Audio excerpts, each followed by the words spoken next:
Eh bien, bonsoir à toutes et à tous. Bienvenue dans cette édition, deuxième édition du Demo Day 2020. Je suis Franck Lemeur, je suis président fondateur de Tech2Med et c'est moi qui vais vous accompagner ce soir durant toute cette session autour de ce Demo Day 2020. Vous l'avez constaté, c'est un démodé en format full digital, comme on le fait tous aujourd'hui dans cette crise sanitaire. On va, pendant cette deuxième édition, aborder un certain nombre de thèmes. Et tout d'abord, je tiens à remercier chaleureusement les Pfizer France, qui a créé et soutenu à travers son fonds de dotation Pfizer Innovation France, en partenariat avec l'Institut du Cerveau. Ce programme Pfizer Healthcare Hub opère depuis 2 ans. Donc, c'est la deuxième promotion qu'on va découvrir ce soir avec l'incubateur iPEPS de l'ICM. Merci pour votre invitation et pour cette organisation en format digital. On va mettre en avant cette deuxième promotion qui va être constituée de 5 startups qui ont été sélectionnées sur un processus cette année parmi 40 candidats.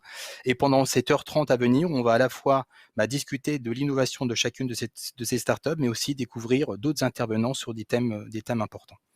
Voilà. Mais maintenant, c'est avec plaisir que je laisse la parole à Madame Henriette Rosenquist, présidente de Pfizer France et du fonds de dotation Pfizer Innovation France.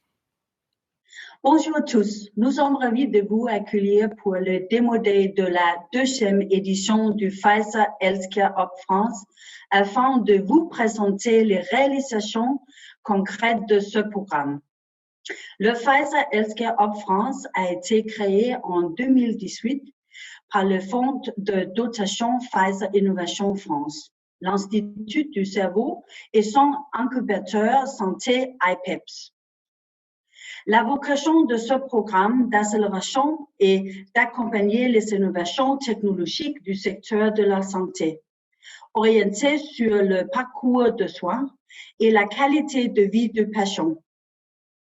En tant qu'acteur majeur du médicament, notre mission est d'innover pour les patients.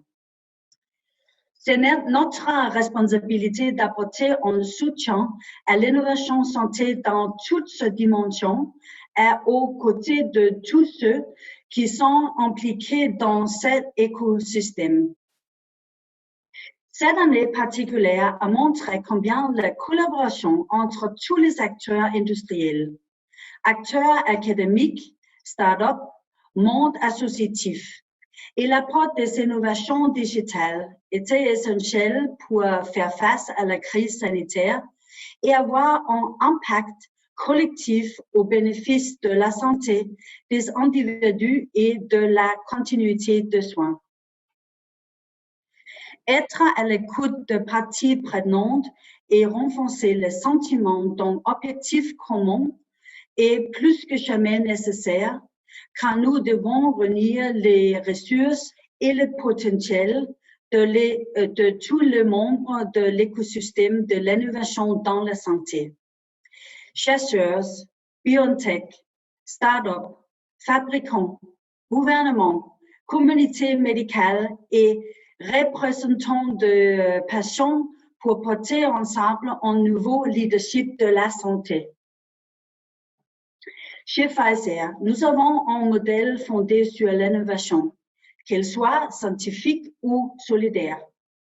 Nous l'avons fait avec la société BioNTech pour le développement d'un candidat vaccin, ou à travers notre engagement dans la coalition Innovation Santé, notamment pour soutenir les innovations digitales dans la lutte contre la pandémie. La gestion de la pandémie s'est accompagnée d'une accélération massive de la e-santé en France, portée notamment par les pouvoirs publics, avec un investissement de 2 milliards d'euros dans le développement de solutions numériques via le Ségur de santé, mais qui est poursuivre et est amplifié par l'ensemble des acteurs de la santé. Vous l'aurez compris, ce qui nous tient à cœur, c'est d'avoir collectivement un impact concret sur la vie et la santé. Et le Pfizer Healthcare Hub en est une illustration majeure. Ce programme d'innovation mondiale, nous l'avons porté en France en nous alliant avec l'Institut du cerveau et son incubateur IPEPS, associant les expertises scientifiques et digitales et apportant un écosystème propice à l'innovation. Ensemble, nous avons choisi cette année de soutenir 5 startups ayant déjà une solution définie, afin de leur permettre d'accélérer leur accès au marché, non pas dans une dimension partenariale avec Pfizer, mais avec tout acteur intéressé par leur solution et cela au bénéfice des patients. Cette deuxième édition, lancée le 17 mars, au démarrage du premier confinement en France, témoigne de cet esprit de fertilisation croisée des compétences et des savoir-faire, et d'un réel esprit de solidarité parmi les acteurs du monde de la santé. Elle se traduit par l'accompagnement de mentors Pfizer et par une mise en relation et en apport de compétences de notre réseau. C'est aussi le soutien et l'expertise précieuse de notre partenaire qui les accompagne quotidien dans ce programme. Professeur Alexis Brice, vous êtes directeur général de l'Institut du cerveau. Nous sommes ravis d'avoir noué et poursuivi ce partenariat fructueux avec vous pour cette seconde édition. C'est avec grand plaisir que je vous invite à nous en parler.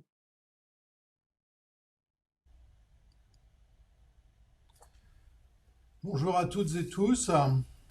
Henriette, je vous remercie sincèrement de votre message, parce qu'aujourd'hui c'est un moment important. Il vient clôturer une année avec des échanges intenses, toutes sortes de réflexions que nous avons eues avec ces petites graines qui sont devenues de jeunes pousses, grâce au programme d'accélération que nous avons porté en commun et auquel nous croyons vraiment.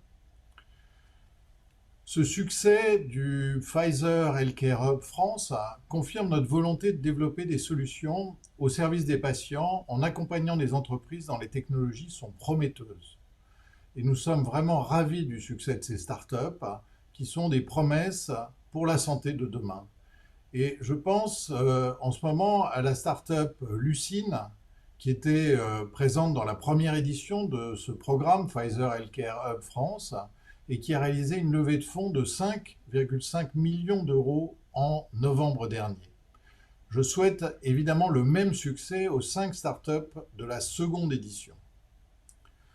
Un programme comme le nôtre a d'autant plus d'importance en cette période actuelle, assez difficile pour tout le monde, parce qu'elle illustre les attentes du public venant de la recherche scientifique et son attente de voir des applications au bénéfice des patients.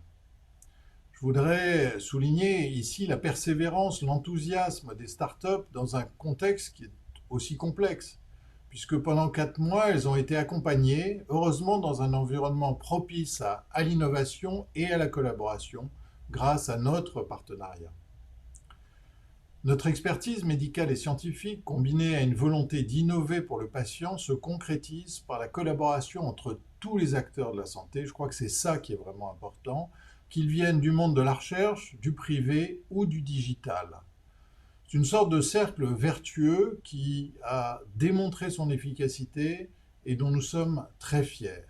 Depuis 10 ans, l'Institut du cerveau, grâce à son modèle innovant, réunit déjà dans un même lieu les médecins, les chercheurs, les patients et les entrepreneurs, avec un objectif commun, un motus qui est chercher, trouver, guérir.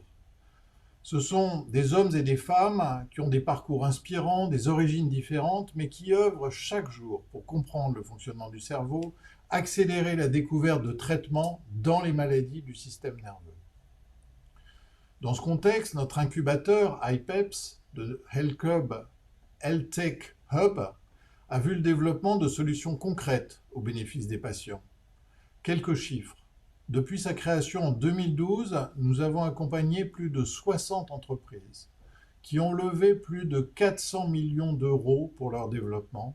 Elles ont créé 900 emplois et mis 8 produits sur le marché.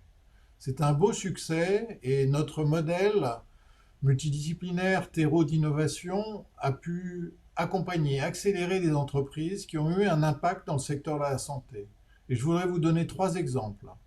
Le premier, c'est l'entreprise Cartera, spécialisée dans les ultrasons thérapeutiques qui permettent d'ouvrir la barrière son-cerveau.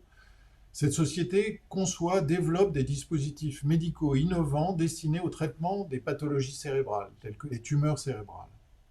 C'est aussi BioSerenity, spécialiste du vêtement connecté, pour le diagnostic médical qui a une renommée internationale et des applications qui nous intéressent particulièrement dans le domaine de l'épilepsie.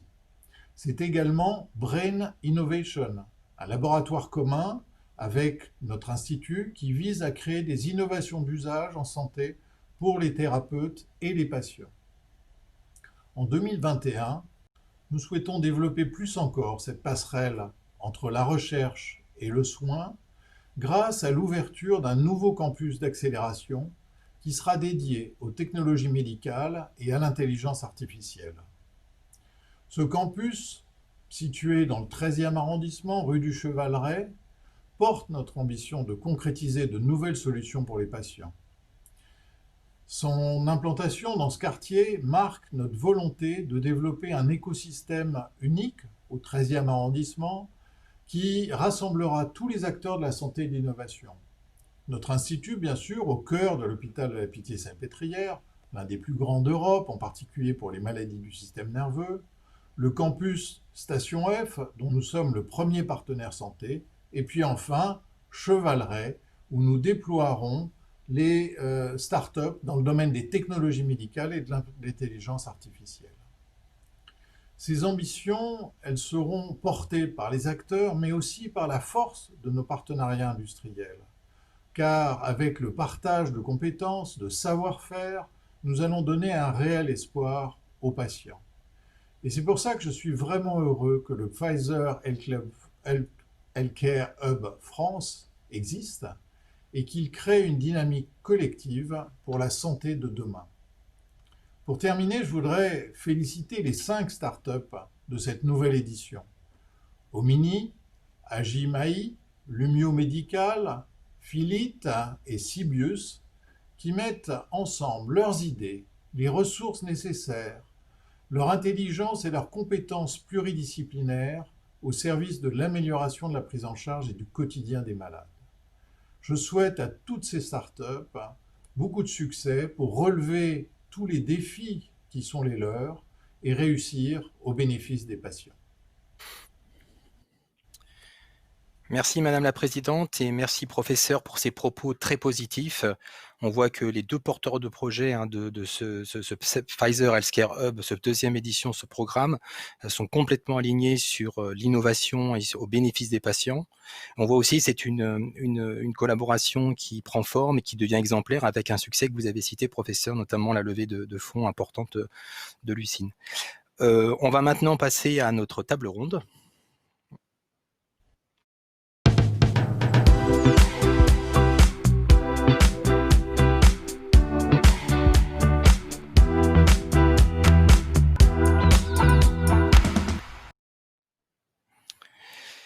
Donc voilà notre 2e partie de cette édition. Pour parler maintenant et échanger sur un thème important qui est la relation entre les grands groupes et les startups, j'ai le plaisir de lancer une table ronde de ce Démodé dans lequel on va partager les expériences, mais aussi des positions, des recommandations, des avis. Et pour cela, j'ai le plaisir d'accueillir 4 intervenants. Bonjour à vous 4, bonsoir je dirais plutôt. Donc nous avons Olivia Busso. Olivia, vous êtes responsable des alliances stratégiques chez Pfizer France et en charge du Pfizer Healthcare Hub. En quelques mots très rapides, quel est votre rôle dans ce programme, Olivia? Oui, bonjour à tous. Alors mon rôle dans ce programme, c'est d'en définir les objectifs et de le déployer en coordination avec les différentes parties prenantes. En premier lieu, notre partenaire, l'Institut du cerveau et son incubateur l'IPEPS, et aussi en interne avec notre comité de pilotage. Et je suis également en lien avec les équipes internationales Pfizer et mes homologues en charge des hubs dans d'autres pays en Europe, mais aussi dans le monde entier. Merci Olivia. Joanne Cadan, vous êtes CEO et cofondatrice d'Omini, hein, une des startups qui a été citée par le professeur Alexis Brice. Dans cette deuxième promotion donc, du Pfizer Healthcare Hub, qu'est-ce qu'Omini en quelques mots? Donc, bonsoir à tous. Omini en quelques mots, on est une jeune start-up française dans le secteur de la medtech qui cherche à développer une nouvelle génération de tests sanguins portables et immédiats au chevet du patient, et ceci à l'aide d'une nouvelle technologie de biocapteur breveté que nous sommes en train de développer au sein de l'entreprise. Et aujourd'hui, on se concentre notamment sur le suivi des maladies chroniques à l'aide de notre dispositif. Merci Joanne. On accueille Jean Briac Lenné. Vous êtes directeur de participation au sein du fonds patient autonome de la BPI. En quelques mots, pouvez-vous présenter, Jean Briac? Oui, bonjour à tous, Jean-Marc Lenné, donc directeur de participation au sein du fonds Patient Autonome de BPI France, qui est un fonds dédié aux investissements et au financement de sociétés innovantes dans le domaine de la santé numérique, donc avec des prises de participation entre 1,5 million et 2 millions d'euros dans le cadre d'un premier tour de table et jusqu'à 5-6 millions d'euros sur la durée de vie de la société, on va dire. Merci Jean Briac. Et enfin, Julien Héléric, vous êtes le manager de l'incubateur IPEPS de l'ICM, et donc au cœur du moteur, hein, vous pouvez nous présenter aussi cette deuxième promotion avec ces 5 startups?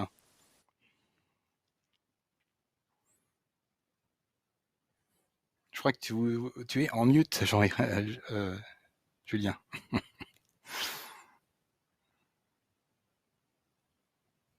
On t'entend pas.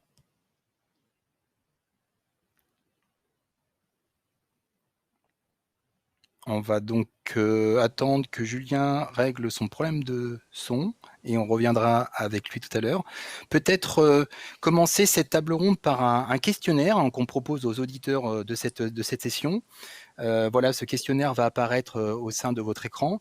Donc c'est une question assez simple. D'après vous, que peut-on attendre d'une relation grand groupe startup hein, donc c'est un QCM. Plusieurs réponses sont donc possibles. Est-ce qu'on attend du financement? Est-ce qu'on attend un accompagnement sur mesure? Du network, de l'apport d'expertise, un cadre méthodologique, tout à la fois, à vous de répondre. Vous pouvez répondre et on reviendra sur ces résultats à l'issue de la table ronde. Est-ce qu'on a retrouvé Julien? Ah non, on va le retrouver.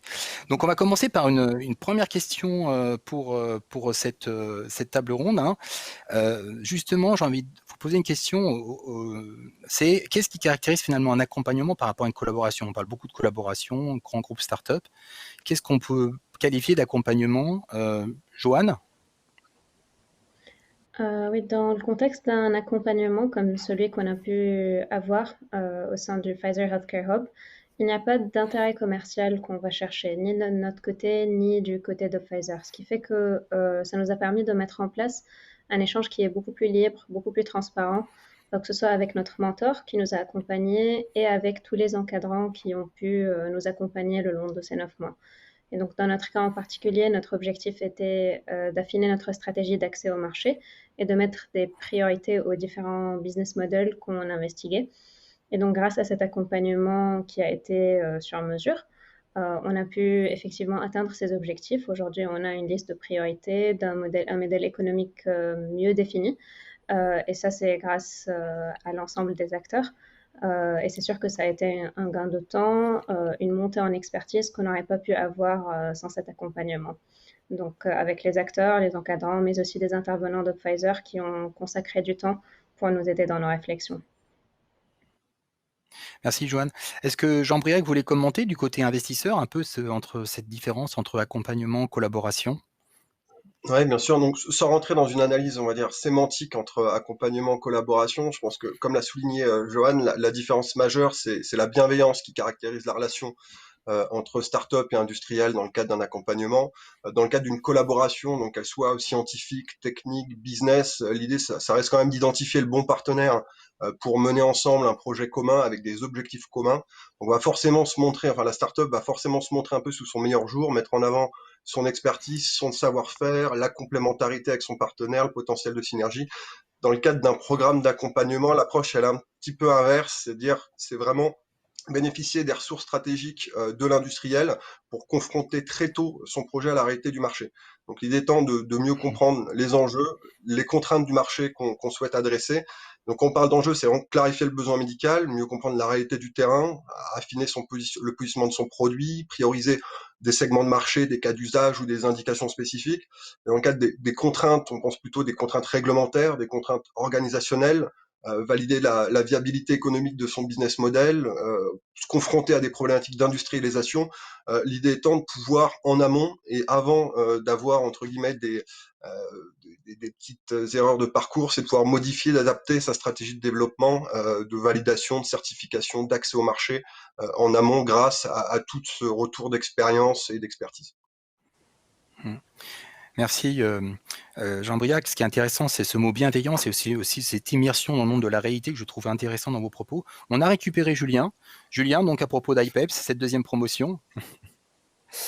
On a fait preuve de résilience et on s'est adapté rapidement, hein, comme à l'instant, avec le contexte actuel. Donc ça a été une belle promotion où à la fois entrepreneurs, experts, et je salue également Alexis Ovitu de l'équipe IPEPS qui ont tout mis en œuvre pour réorganiser tout le programme rapidement et délivrer la valeur attendue.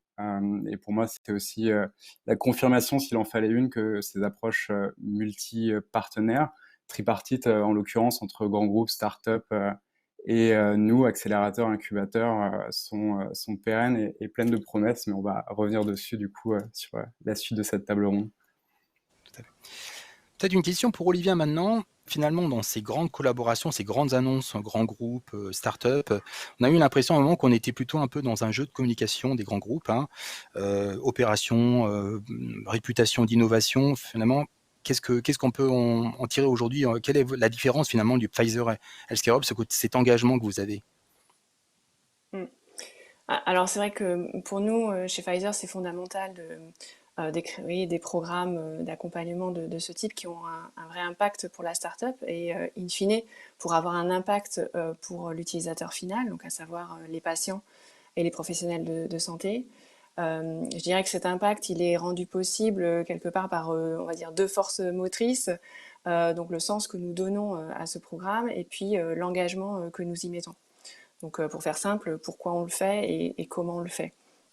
Alors pourquoi on le fait? Le sens pour nous, c'est d'apporter notre contribution pour que ces innovations, elles arrivent le plus vite possible sur le marché, car nous sommes convaincus qu'elles apportent des solutions complémentaires, des traitements, des vaccins, et ce, tout au long du parcours de soins du patient.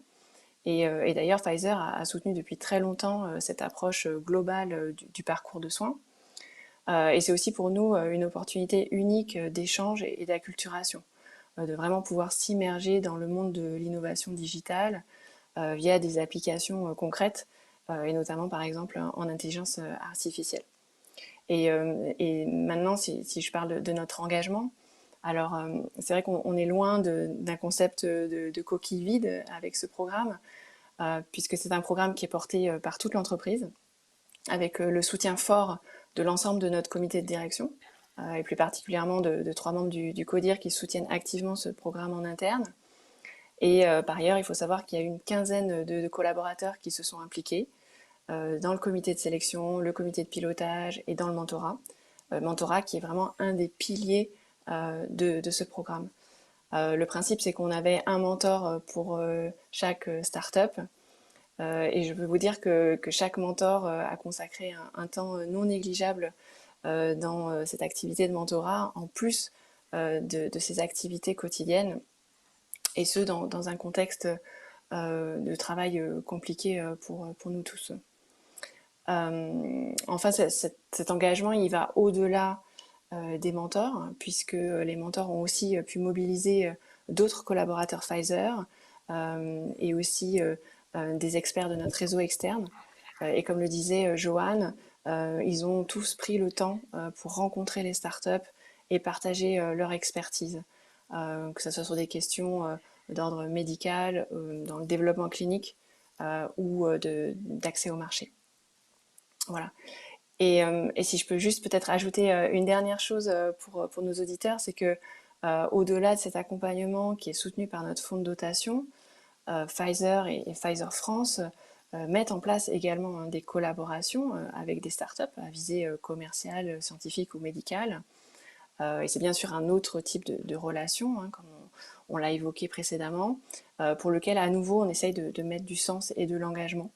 Et on cherche toujours à ce qu'il y ait un apport conjoint d'expertise distincte et aussi des bénéfices pour chacun des partenaires. Qu'on soit vraiment dans une collaboration gagnant-gagnant. Dans ce côté gagnant-gagnant que vous citez, Olivia, il y a effectivement à la fois la startup qui vient s'immerger dans le monde de la réalité, de l'accès au marché, de la réalité de comment on fait arriver une innovation au bénéfice des patients. Et de l'autre côté, il y a effectivement tous les collaborateurs d'une entreprise qui vont jouer le jeu de l'immersion, eux, de la vie dans les startups. Et au milieu de tout ça, j'ai envie de dire, il y a le rôle que joue Julien et son équipe, hein, avec iPeps. Hein, je crois que c'est ça qui en fait le positionnement particulier, Julien. Est-ce que vous pouvez nous en dire un peu plus dans cette approche finalement d'approche tripartite quelque part?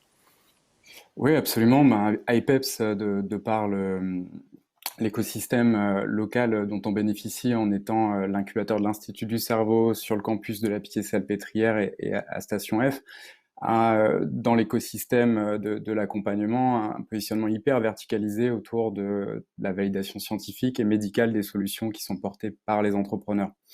De fait, c'est un aspect essentiel pour le développement des startups, mais ça ne permet pas un accompagnement complet sur toutes les briques dont les entrepreneurs ont besoin. Donc on a toujours eu dans la philosophie de l'incubateur la volonté de s'entourer de partenaires, d'experts, pour avoir une approche la plus exhaustive possible. Et ça a été, je pense, l'ADN commun qu'on a eu avec Pfizer et ce qui a motivé du coup cette deuxième édition, sur laquelle on a également fait intervenir un certain nombre d'experts externes.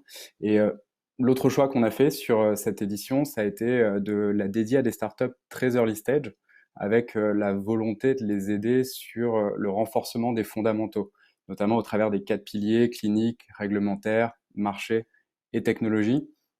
Ce qui en fait un programme un peu particulier que je ne mets pas en opposition, mais en parallèle à un certain nombre de programmes dont on parlait juste un peu avant, qui se font en collaboration avec des acteurs pharma, mais qui vont être très tournés vers le développement de produits et qui, à mon avis, se destinent à des startups qui sont un peu plus matures en termes de développement. Donc, tout l'enjeu pour nous a été de trouver cette bonne adéquation entre l'accompagnement, les ressources et la maturité des startups qu'on mettait en face. L'objectif principal du programme étant de leur faire gagner du temps, donc de les rapprocher de la mise sur le marché, et puis également, bien sûr, de les préparer vis-à-vis des acteurs pharma, Pfizer ou autres. Je ne dis pas qu'il ne peut pas y avoir de collaboration en parallèle ou juste après le programme, ça n'en est en tout cas pas l'objectif premier. Et un autre objectif, évidemment, c'est de mieux les préparer vis-à-vis des investisseurs. Jean-Briac pourra commenter. Notamment, en tout cas, pour les solutions les plus deep tech, l'accès au financement précoce peut toujours être un peu délicat et donc il y a besoin de renforcer le niveau de preuve scientifique, médical, réglementaire, preuve de marché et puis travailler plus en aval son modèle économique. Et c'est tout ça qu'on a essayé de faire du coup à travers cette deuxième édition. Et puis ça permet aussi un certain nombre de rencontres puisque notre directeur général et toi, Franck, avez mentionné Lucine et la rencontre initiale entre le fonds patient autonome et Lucine s'est faite du coup au cours du jury de la première édition. Donc il y a aussi de belles aventures humaines qui naissent dans ce type de programme. Merci Julien. Olivia, en quoi, quelque part, ce programme, qui est en fait une déclinaison d'un programme global, hein, le Pfizer Healthcare Hub est un programme global, en quoi finalement ça vient donner une dimension, une résonance plus forte peut-être à ce type d'accompagnement, cette coopération grand groupe start-up? Alors c'est vrai que le Pfizer Healthcare Hub France s'inscrit dans un réseau de hubs mondiaux présents sur différents continents, avec une forte présence en Europe, notamment en Italie, en Espagne, en Angleterre, en Allemagne. Et donc on peut vraiment s'appuyer sur ce réseau de hubs et aussi sur l'ensemble des filiales de Pfizer, il y en a plus d'une centaine dans le monde, pour finalement appréhender les spécificités de chaque marché. Et par ailleurs, on peut aussi s'appuyer sur l'expertise des équipes internationales Pfizer qui sont basées aux États-Unis et qui pilote notamment des challenges, des appels à candidature qui sont ouverts aux startups de tous les pays. Merci Olivia. Alors Jean-Briac, une dernière question dans cette table ronde, qui est en fait finalement une coopération quand on la voit d'un point de vue global. En quoi finalement cette approche peut apporter de l'adaptation à la diversité des pays, au chemin critique vers le bon accès au marché au bon moment. On parle souvent de, vous savez, il vaut mieux commencer par les États-Unis puis après aller en Europe, ou aller en Europe et après aller aux États-Unis. Enfin, on assiste beaucoup à ces discussions. Quelle est votre vision des choses, vous qui avez le regard de l'investisseur par rapport au chemin critique dans un monde global? La question des marchés à prioriser est assez, on va dire, business model ou typologie de société dépendant. Donc c'est compliqué d'avoir une réponse générale sur ce sujet. Par contre, sur l'intérêt d'une coopération avec un grand groupe global, la réponse est dans la question, c'est d'avoir une vision globale et une connaissance des spécificités des différents pays. C'est d'autant plus vrai sur les sociétés en santé numérique qui font face à un environnement réglementaire qui est pas forcément toujours adapté, qui veulent mettre en place des business models innovants, donc en termes de monétisation de leurs solutions, c'est pas forcément évident. Il y a des schémas de prise en charge, que ce soit par l'assurance maladie ou les systèmes équivalents dans d'autres pays, qui peuvent un petit peu différer également. Le rôle des mutuelles, des assureurs en France ou aux États-Unis, il est radicalement différent. C'est pas tout à fait le même niveau de couverture et c'est pas tout à fait la même manière de s'insérer entre guillemets dans la prise en charge des patients, que ça soit sur les aspects de market access, de pricing du produit également, il y a une très grande variabilité d'un pays à l'autre, et notamment Europe versus US ou pays tiers. Donc tout ça, le cadre légal, notamment spécifique au traitement de la donnée patient aux États-Unis et en France, n'est pas le même. Donc le fait de collaborer entre guillemets au-delà de l'apport industriel, au-delà de l'apport financier, au-delà de l'apport logistique, le fait de collaborer avec un groupe qui a une vision globale à travers ses différentes filiales, qui a des experts de tel ou tel marché qui peuvent répondre à des questions spécifiques et aider à une meilleure compréhension d'un marché en particulier et ensuite de pouvoir, on va dire, consolider cette vision dans le cadre d'une stratégie de déploiement à l'international, avoir une vue d'ensemble, c'est une très bonne chose. On a beaucoup de sociétés qui sont, et c'est tout à fait normal, qui se sont créées pour répondre à un besoin médical qui avait été identifié, notamment, je prends l'exemple des sociétés françaises, c'est pour répondre à un besoin médical ou avec un intérêt médico-économique pour le système de soins français tel qu'il est en l'état, que ça soit sa structure organisationnelle, etc. Et on se rend compte que beaucoup de sociétés, vont commencer à discuter avec des investisseurs et on va commencer à aborder les sujets de scalabilité du modèle, de déploiement commercial international, se rendent compte que leur modèle, leur business model n'est pas forcément transposable en l'état, que ça nécessite beaucoup d'adaptation, que la manière dont va être utilisée leur solution sera peut-être un petit peu différente, la manière dont les payeurs vont concevoir ou le niveau de preuve qu'il faudra arriver à avancer pour pouvoir envisager une prise en charge sera également un petit peu différente et le plus tôt est le mieux lorsqu'on peut anticiper ces problèmes-là et bénéficier de l'expertise d'un grand groupe industriel pour qui c'est une contrainte au jour le jour. C'est toujours bénéfique pour les sociétés d'avoir cette réflexion-là. Ensuite, sur la question des pays à prioriser, généralement, le choix émane assez naturellement du fait de cette analyse-là. Ok.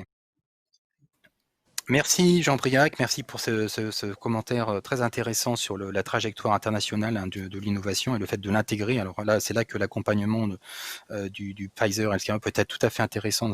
On a le résultat du sondage, donc à peu près 90 répondants à ce sondage. Alors je ne sais pas si vous voyez les résultats, moi je les vois en tout cas sur mon écran à côté. Eh bien, la première réponse, c'est l'apport d'expertise, très clairement qui sort en premier. Ensuite, l'accompagnement sur mesure en numéro 2 et enfin troisième, à 62%, le financement. Donc l'apport d'expertise est très en avance par rapport aux deuxième et troisième réponses, 83% de réponses positives. Donc on voit bien effectivement ce dont a besoin le monde de l'innovation, c'est des experts, de monter en compétences sur un certain nombre de sujets et donc d'avoir l'accompagnement probablement qui va avec, le financement étant bien évidemment une étape tout à fait importante. Donc merci aux auditeurs pour ces réponses et qui traduit bien quelque part qu'effectivement le schéma accompagnement expert est très important. Merci à tous pour ce débat, pour cette table ronde, voilà, autour de questions clés sur la collaboration, sur la coopération entre grands groupes et startups. Merci pour vos réponses diverses et vos retours d'expérience. On va passer maintenant à la troisième partie de ce démodé.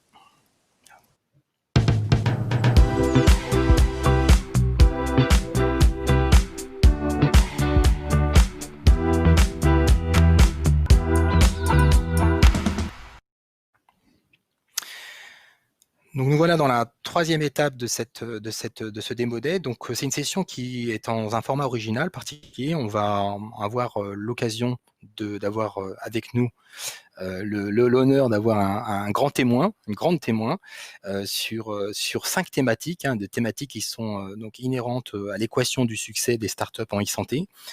La manière dont on va regarder, c'est qu'on va avoir le regard croisé à travers une vidéo pour chaque thème, avec une startup de la deuxième promotion qui interviendra, son mentor de Pfizer, et enfin un expert en stratégie ou un expert tout court qui interviendra aussi.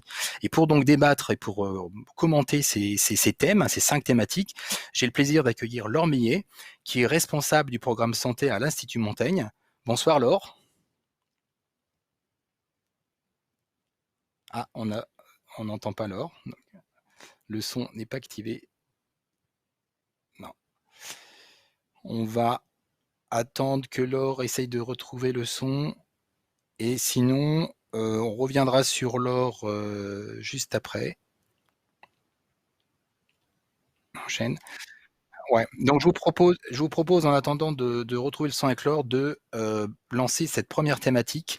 Alors cette première thématique, elle va réaborder quelque part le thème de la coopération, du travailler ensemble pour faire que les innovations arrivent aux patients. Et là, on va donc accueillir Hajime. Hajime est experte du comportement de la donnée. L'équipe d'Hajime AI a développé ENCO, c'est une plateforme numérique en SaaS, spécialisée dans la mesure, l'analyse et le changement de comportement propre à l'observance. Et pour écouter cette première vidéo, nous écoutons Barthélémy Baron-Munoz, qui est le CEO d'Hajime, Aurélie Valentin, responsable des opérations digitales professionnelles de santé Pfizer, et enfin Patrick Giry Deloison, qui est Operational Consultant and Business Coach chez Sama Transformation. Et on reviendra à l'heure après.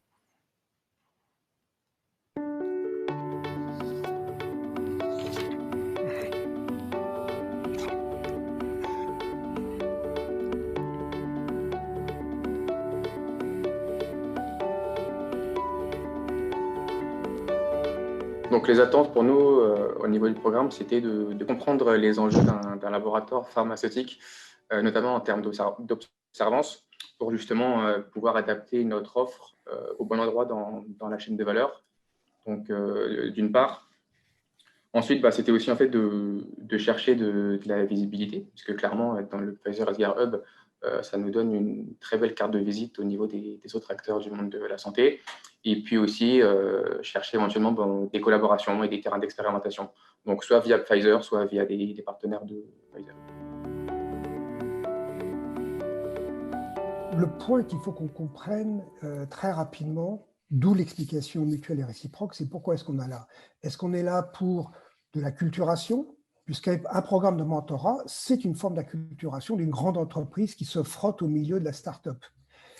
Est-ce que c'est pour donner l'occasion d'aller ouvrir les champs du possible, pour montrer justement ce rapport à ce qui est possible dans un temps contraint? Est-ce que c'est pour développer du business? Est-ce que c'est pour imaginer d'aller plus loin jusqu'à aller faire une acquisition? Beaucoup de raisons peuvent driver une grande entreprise dans ce type de programme. Et du côté start-up, c'est pareil. C'est est-ce que je veux apprendre sur le réglementaire, même si ce n'est pas le domaine, sur le domaine d'expertise de l'entreprise Pfizer où je travaille actuellement? Est-ce que c'est pour me donner des portes qui pourraient me permettre de commercialiser à l'international? Je rentre par Pfizer France, j'arrive à l'international. Est-ce que c'est pour évoquer des problèmes de propriété intellectuelle, qui est un des gros enjeux de notre industrie ici?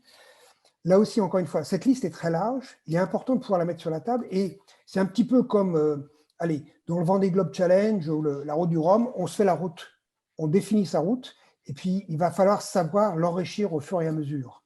Donc, ces attendus, ces objectifs, ces valeurs recherchées, entre T0 et la fin du programme, ça évolue. Et ce qui est intéressant, c'est de revenir dessus et dire est-ce que j'ai fait et qu'est-ce que j'ai fait de plus. Et là, encore une fois, je crois que ce bilan le reflète très clairement. En accompagnant Adjimé dans le programme le Pfizer Healthcare Hub, c'était clairement déjà de comprendre la maturité, le niveau de maturité de la start-up, ses problématiques et comment pouvoir les aider au mieux, notamment pour rebondir avec l'enjeu que Barthélémy a présenté, notamment pour essayer d'identifier par rapport à leur business model et leur approche et leur offre, qui étaient les bonnes personnes à identifier au sein de Pfizer, qui seraient pertinentes pour eux de rencontrer, pour maturer, pour les aider à maturer leur offre. Aider à approfondir, à définir mieux leur business model, notamment pour toucher l'industrie pharmaceutique.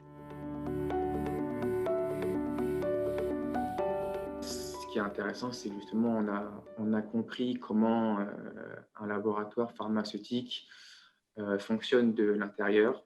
Nous, ce qui nous intéressait aussi, c'était vraiment de comprendre tout le processus de la donnée d'observance. J'ai beaucoup appris sur des savoir-faire que je ne connaissais pas, des fonctions que je ne connaissais pas, avec qui je n'étais pas amenée à travailler. Donc, d'un point de vue personnel, c'était beaucoup de learning pour moi. J'ai appris sur moi-même, sur ce que je pouvais apporter à une start-up.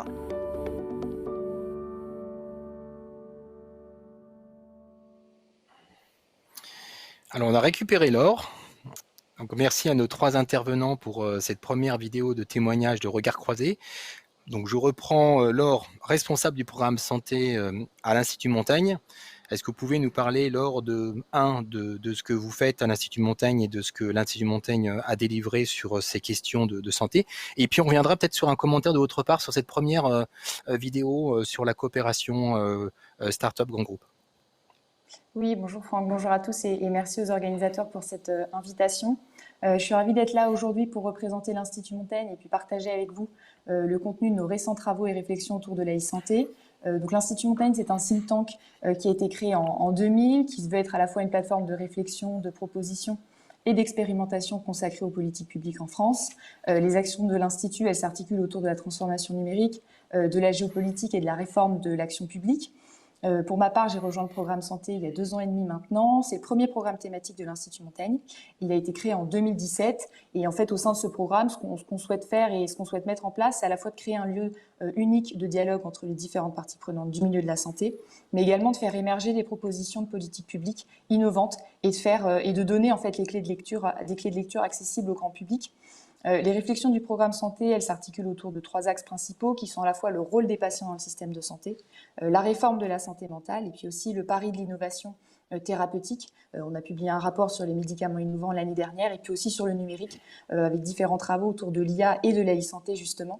Et donc ce dernier rapport qu'on a publié sur la e-santé, il formulait 12 propositions à destination des pouvoirs publics sur 4 dimensions principales. Comment est-ce qu'on peut faire émerger en France une filière santé visible à l'international et structurée, faciliter l'accès aux données de santé pour faire de la France un leader de la e-santé, construire un environnement réglementaire propice au développement et au déploiement de la e-santé, et puis aussi en parallèle de tout ça, et c'est la base, il me semble, c'est de bâtir une culture de la confiance autour du numérique et de la donnée de santé. Donc ce rapport, il est accessible sur notre site internet pour toutes celles et ceux qui souhaiteraient le consulter. Et alors donc pour réagir un peu à la vidéo, je pense qu'il y a déjà beaucoup de choses intéressantes qui ont été dites sur le sujet de la collaboration entre les grands groupes et les acteurs. Mais en tout cas, ce que je pourrais éventuellement ajouter, c'est que le secteur privé, il joue un rôle clé dans l'émergence de solutions d'e-santé, que ce soit les industriels du médicament, du DM, les complémentaires santé, etc. Ils sont vraiment devenus moteurs dans le développement de solutions thérapeutiques qui utilisent la e-santé. Et donc, ils mettent en place au sein de leurs entreprises des cellules dédiées à la veille et donc à l'accompagnement des startups. Et finalement, ce système vertueux, il permet de créer un véritable partenariat où les bonnes pratiques et l'expérience acquises par chacune des parties sont mutualisées pour améliorer la solution de produit et puis finalement gagner du temps dans son développement. Et cette démarche, elle permet également aux acteurs historiques de dépasser leur modèle de mise à disposition de solutions thérapeutiques innovantes en allant finalement plus loin dans la relation avec les patients et puis en leur proposant des démarches de services associées à la vente de produits. Et en ça, c'est très innovant et puis ça met le patient aussi au cœur de toutes ces réflexions. Merci Laure. Avant de regarder la deuxième séquence de vidéo, hein, on va donc partager avec nos auditeurs un autre sondage dont la question est: d'après vous, quel levier est le plus important pour réussir en e-santé? Est-ce que c'est la preuve clinique? Est-ce que c'est le bon business model produit-marché? Est-ce que c'est le financement? Est-ce que ce sont la gestion des aspects réglementaires, la certification, le soutien d'un grand groupe et encore une fois le networking? On reverra ces résultats à la fin de notre session.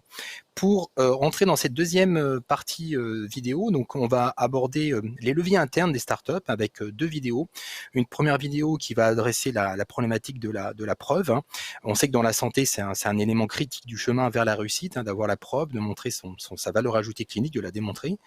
Et pour cela, on va donc s'appuyer sur une des startups, Sibius. Sibius est une startup qui a basé son approche unique sur un brevet mondial, hein, qui s'appelle le Digitracking. Sibius développe un marqueur digital permettant une aide au diagnostic des troubles cognitifs en quelques minutes de manière simple et non invasive. Et pour découvrir cette vidéo, nous écoutons donc Guillaume Bézi, CEO de Sibius, Marie-Pierre Boussuge, qui est responsable Independent Medical Grant chez Pfizer, et enfin François Delraux, fondateur de HealthTech, qui est un service dédié aux startups santé chez KPMG.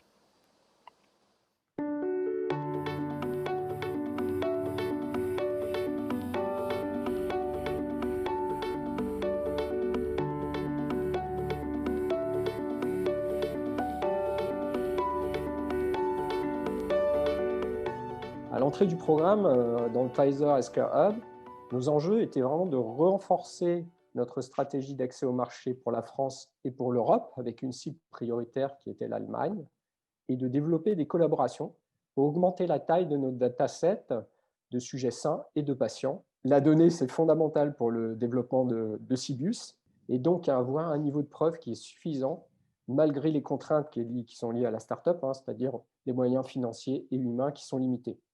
Donc, un niveau de preuve suffisant, c'est déjà pour attirer les premiers testeurs. C'est ce que nous avons fait avec la réalisation d'un POC et d'une publication initiale dans Nature. La deuxième étape qu'on est en train de dérouler aujourd'hui, c'est vraiment d'obtenir le niveau de preuve suffisant pour permettre une certification dans le domaine médical en tant que dispositif médical et accéder au marché. Et pour faire nos premières ventes et réunir des données et des retours sur l'impact de notre solution sur le parcours.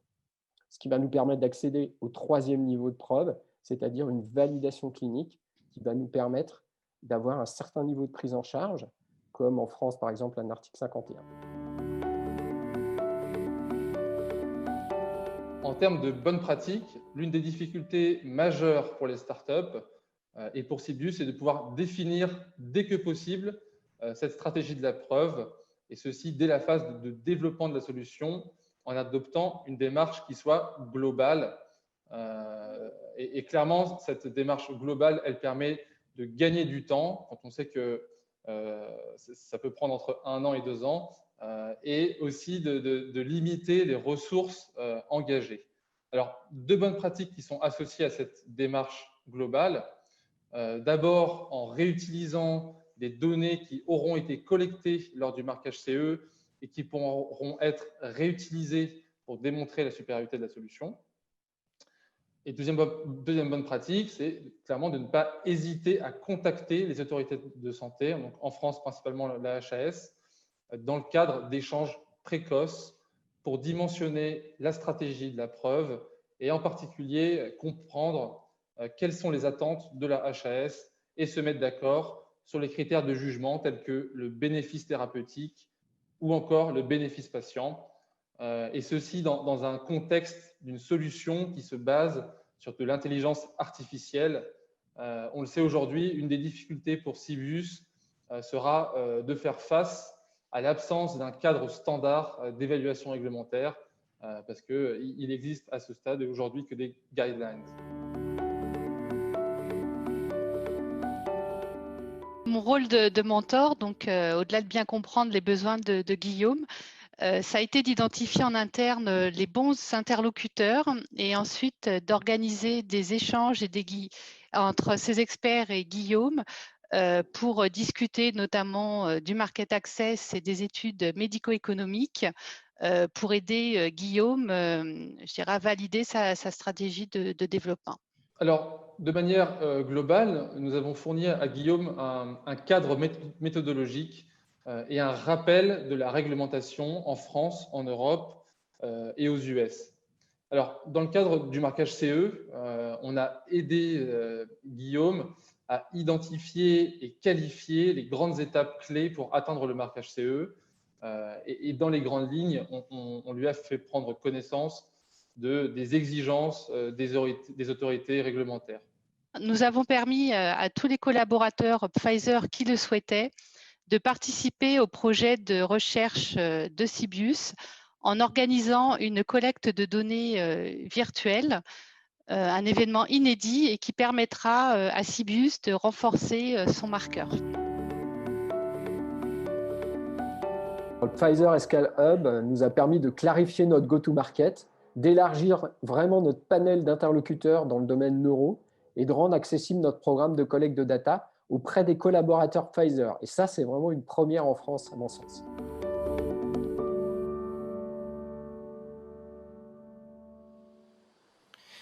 Merci à nos 3 intervenants pour ce témoignage. On va tout de suite enchaîner sur le deuxième levier interne qui est le business model, le business marché. Hein. Et donc, on sait combien le modèle économique, notamment l'atterrissage d'une innovation en termes d'usage et d'adoption à la fois des patients et des problèmes de santé est important. Et pour écouter cette thématique, nous avons la Philite. Philite, c'est une application dédiée aux patients pour aider à mieux comprendre leur maladie et comment leur façon de manger impacte leur santé, mais aussi de proposer aux patients de rejoindre une communauté pour échanger, pour s'entraider sur les réseaux sociaux. Enfin, Philite a mis en route cette année aussi une dimension médicale, Philite Med, pour connecter les professionnels de santé avec les patients dans le cadre d'un meilleur recueil de données de vie réelle. Écoutons Morgane Soulier, qui est CEO fondatrice de Philite, Dominique Menuet, Senior Medical Manager, médecine interne Pfizer, et enfin Jean-Marie Mazella, directeur de la stratégie client et opération chez KPMG.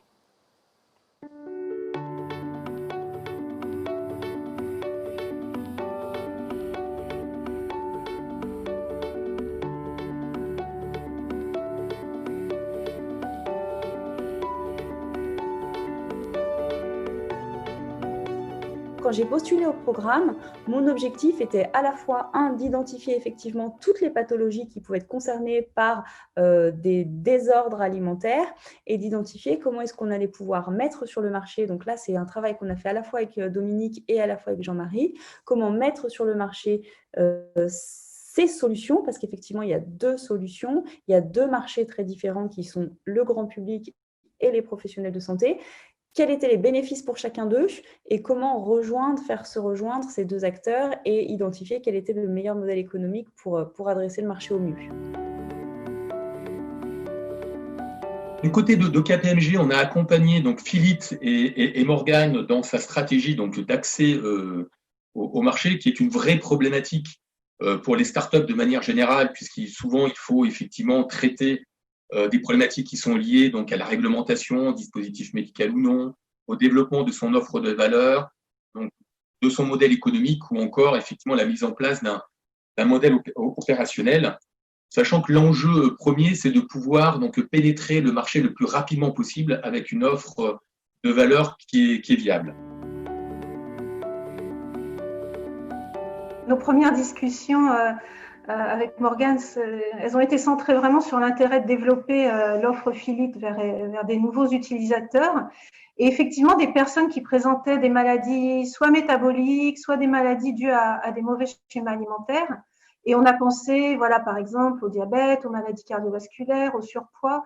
Et on a pensé aussi à des maladies qui vont elles-mêmes potentiellement générer des problèmes nutritionnels, tels que le cancer, par exemple. Et le pendant à cette ouverture, c'était de développer Philite Med et Phil Health au profit donc des professionnels de santé. Et là, l'identification s'est faite autour des hépatologues, des endocrinologues, des cardiologues, bref, de tous les spécialistes hospitaliers, spécialistes et qui prennent en charge ce type de patients. Alors, mon rôle à cette première étape a été très médical. Ça a été d'aider à l'identification et au choix, donc d'une part des pathologies d'intérêt, comme on vient de le dire, et puis des bons interlocuteurs pour le développement de la solution. Et c'est vrai qu'il nous a fallu commencer à prioriser un petit peu en fonction du marché potentiel qui s'y rattachait.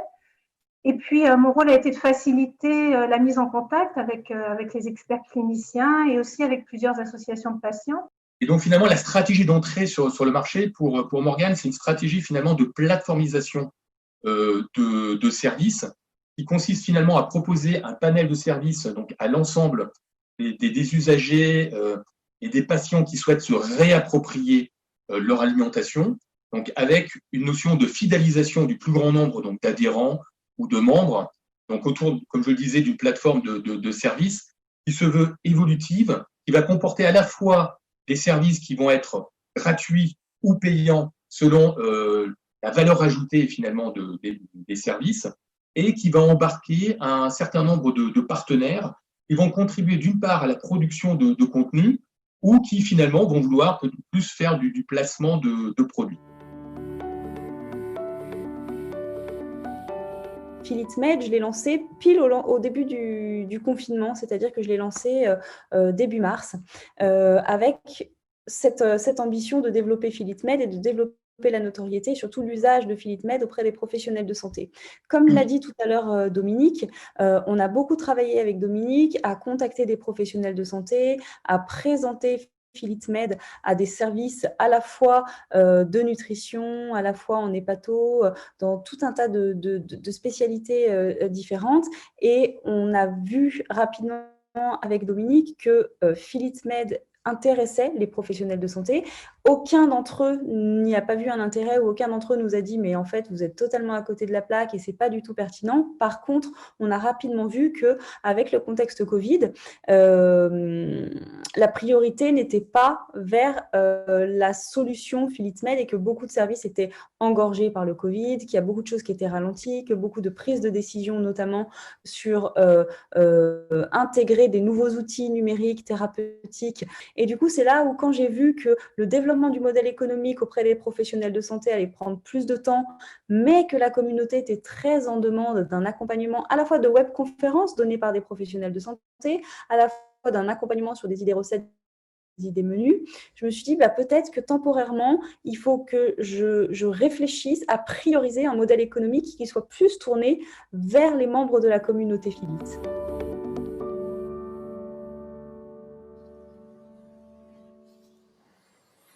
Voilà, merci encore à ces trois intervenants pour cette vidéo sur le business marché. Alors je me retourne vers Laure maintenant. Laure, finalement, quel est votre commentaire, votre témoignage sur ces deux sujets de levier interne des startups, notamment sur cette partie un peu rôle du patient, parce que l'empowerment du patient, on en parle beaucoup dans notre société. Il est devenu un décideur, il a des usages de plus en plus numériques. Comment intégrer finalement aussi ce rôle du patient dans la réussite d'un business model ?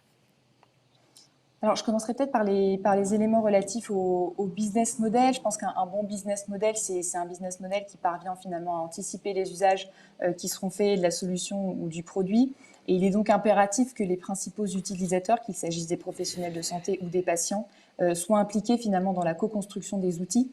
Et pour cela, il est impératif de former tous les acteurs du système de soins aux technologies numériques et à l'intelligence artificielle, tout en favorisant l'acculturation aussi des décideurs à ces outils. La santé représente quand même un secteur d'activité extrêmement important, plus de 2 millions de personnes, et l'enjeu de la formation de ces acteurs aux usages du numérique, elle est essentielle. De nombreux emplois vont être partiellement impactés, voire complètement changés par l'arrivée de l'IA et du numérique. Donc il y a vraiment un enjeu de formation, je pense, des professionnels de santé. Et vous le disiez également, il y a effectivement les patients qui demeurent à ce jour insuffisamment impliqués dans l'évaluation des outils de e-santé. Et donc, c'est aussi un frein à l'acculturation de ces outils-là par les patients. Il est en effet nécessaire d'adapter de ce fait les méthodes d'évaluation des solutions de e-santé pour impliquer davantage les usagers. Nous, dans le cadre de notre rapport sur les indicateurs de qualité des soins qu'on a publié en avril de l'année dernière, Système de santé, soyez consultés, on avait mis en place des ateliers avec des associations de patients pour réfléchir en fait directement avec elles aux indicateurs de résultats qui comptent pour les patients. Et la e-santé, elle participe à améliorer les parcours de prise en charge des patients. Ainsi, il serait légitime de les impliquer directement, voire systématiquement, dans l'évaluation de ces outils-là. Merci. Merci Laure. On va maintenant aborder la deuxième dernière partie de vidéo, donc qui va plutôt concerner les leviers externes, on va dire, aux startups, au succès. La première, c'est de ces deux derniers leviers, c'est le financement. Donc là, Omini va intervenir. Alors, on a déjà présenté Omini avec Joanne Canan tout à l'heure. Joanne Canan est cofondatrice de Omini. On aura Jules Bach, Tender Lead chez Pfizer, et Jean-Marc Soustre, General Partner chez SE13 Advisor.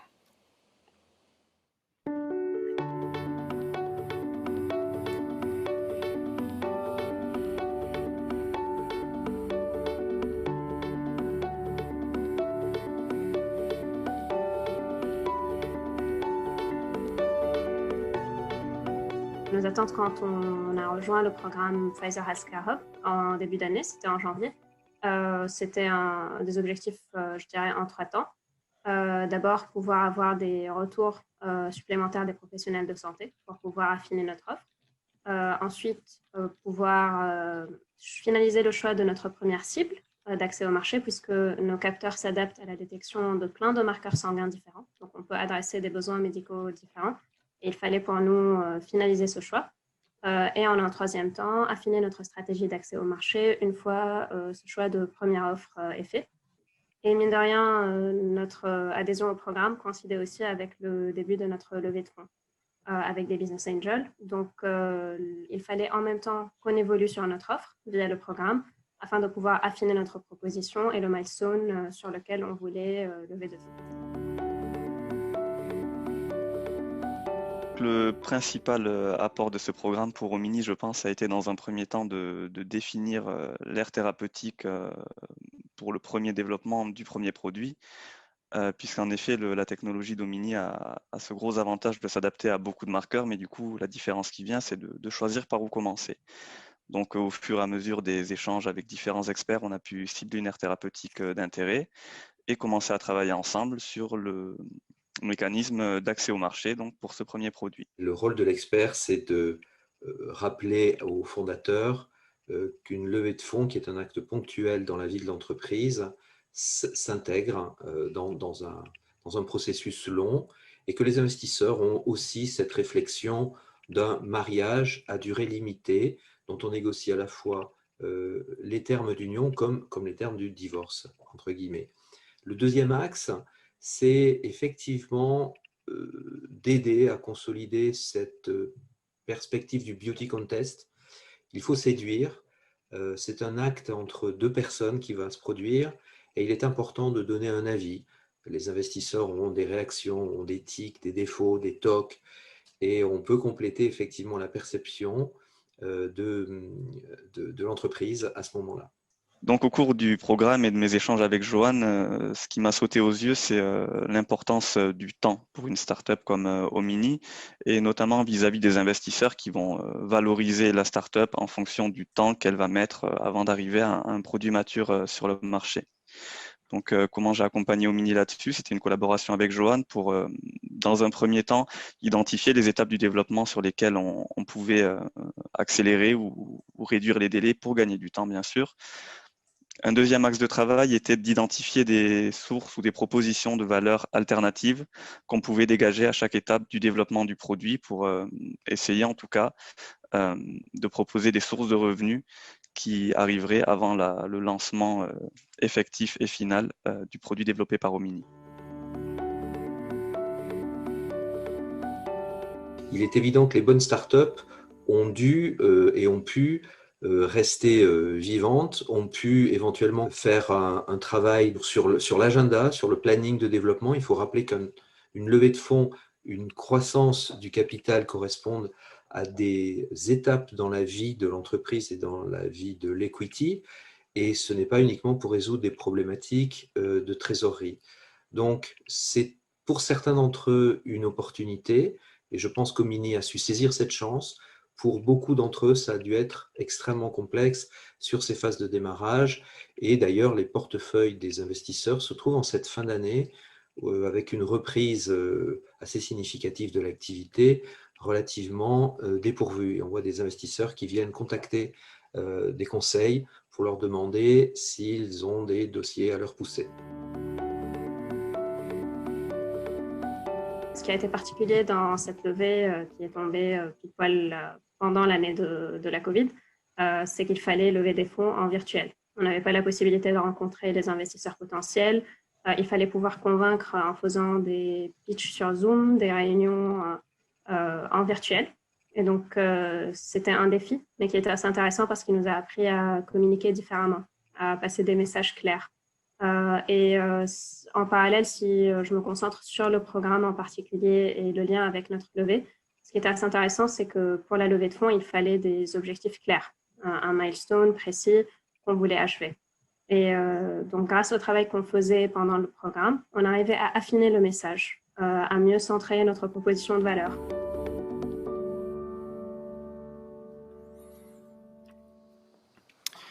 Merci encore une fois à nos 3 intervenants. Dernière vidéo qui va concerner là, le réglementaire, qui est aussi une brique critique, effectivement, notamment avec toute la nouvelle législation sur les données de santé, qui rentre dans l'équation des solutions aujourd'hui numériques en santé. Pour parler de ce thème, nous avons Lumio Médical. Lumio Médical est la 5e start-up de cette 2e promotion. Lumio Médical développe une solution d'intelligence artificielle permettant de sécuriser et d'optimiser l'analyse pharmaceutique à l'hôpital, notamment la consommation de médicaments et l'usage qu'en font les patients, afin de détecter des risques iatrogènes notamment et faciliter la prise en charge des patients. Écoutons donc Olivier Martin, CEO fondateur de Lumio, Aude Couturier, responsable marketing inflammation et immunologie de Pfizer, et Seamus Larocque, CEO de Iliomad Health Data.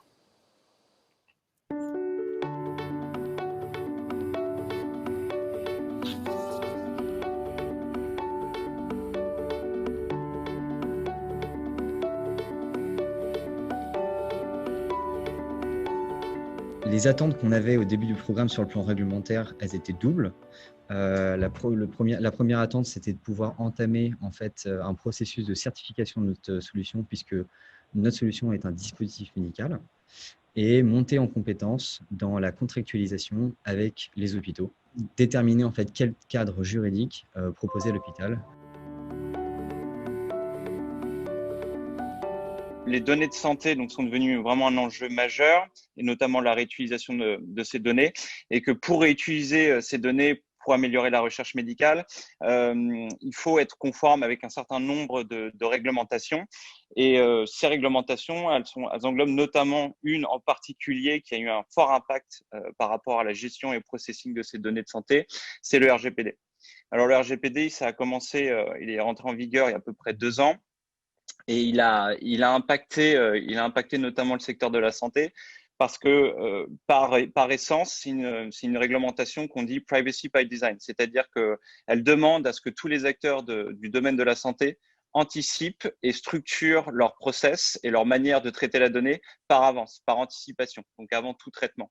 Et donc en fait, l'impact est assez grand parce que à revers, il responsabilise les sociétés dans leur processus, dans leur ADN même, et leur impose donc d'anticiper, de créer des processus de travail qui permettent de gérer la donnée de santé, de prouver par extension et a posteriori leur conformité donc par ces processus. Et donc, du coup, ce sont devenus des vrais acteurs dans le sens premier du terme, où ils doivent gérer la donnée de santé de A à Z. Lorsqu'on contractualise avec l'hôpital, dans le but de traiter les données de santé des patients qui ont été hospitalisés, il faut avoir un cadre de traitement qui soit très clair. Aujourd'hui, les hôpitaux, ils ne sont pas très armés, ou pas bien armés en tout cas, pour proposer en fait un cadre légal qui soit solide. Donc, il est nécessaire en fait de les accompagner. Donc, il se pose là énormément de questions. Est-ce qu'il faut être sous-traitant ou co-responsable de traitement de ces données? Est-ce qu'il faut créer en fait un projet de recherche? Faut-il modifier le livret d'accueil du patient pour demander en fait son accord lorsqu'on veut traiter ces données? Ou alors faut-il valider le projet par un comité d'éthique? Tout ça, c'est des contraintes qu'il faut pouvoir aborder très vite dans la vie d'une startup, car ils sont essentiels. Donc, on a tout de suite cherché avec Lumio à regarder l'ouverture de la solution à l'international, en particulier auprès du Canada, parce que le Canada est un pays qui est extrêmement avancé en termes de pharmacie clinique. pour nous, l'idée, c'était de regarder vraiment les différences et les ressemblances qui pouvaient exister en termes de données de santé, d'accessibilité à ces données de santé et surtout de l'intérêt pour ces données. Grâce aux programmes et aux interactions et différents workshops qu'on a pu avoir dans ce cadre-là et puis aux différentes discussions qu'on a pu mener avec l'Union médicale, ça m'a vraiment permis de découvrir, d'en apprendre beaucoup plus et de creuser le sujet des dispositifs médicaux, tout ce qui était notamment enregistrement, définition et tout ce qui est nouvelle réglementation autour de ces dispositifs. Cette période d'accélération a été très riche en enseignements sur le plan réglementaire, puisque pendant cette période, en fait, on a initié une démarche de certification de notre solution au niveau européen et on a pu contractualiser avec plusieurs hôpitaux et monter en fait en compétences dans la rédaction de contrats avec l'hôpital, notamment sur le plan réglementaire, en respectant bien sûr le RGPD.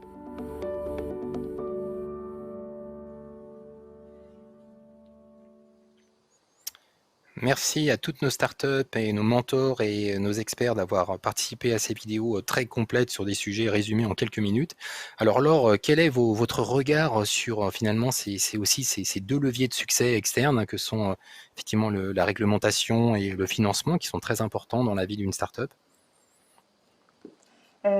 Oui, tout à fait. C'était effectivement très intéressant. En France, c'est vrai que les startups de l'e-santé, comme les petites et moyennes entreprises en santé, rencontrent plusieurs difficultés pour se financer dans des stades de développement précoce. Nous, ce qu'on a pu analyser toujours dans notre rapport sur l'e-santé, c'est que finalement, tout d'abord, on observe que le cadre administratif et financier, il reste concentré sur les expérimentations et non sur le déploiement à grande échelle, et que le système tarifaire actuel, avec la tarification à l'activité, la fameuse T2A, et le fait que les enveloppes de l'ONDAM soient non fongibles, l'objectif national de dépenses de l'assurance maladie, ça peut bloquer l'émergence de nouvelles activités, de nouveaux produits et de nouveaux services.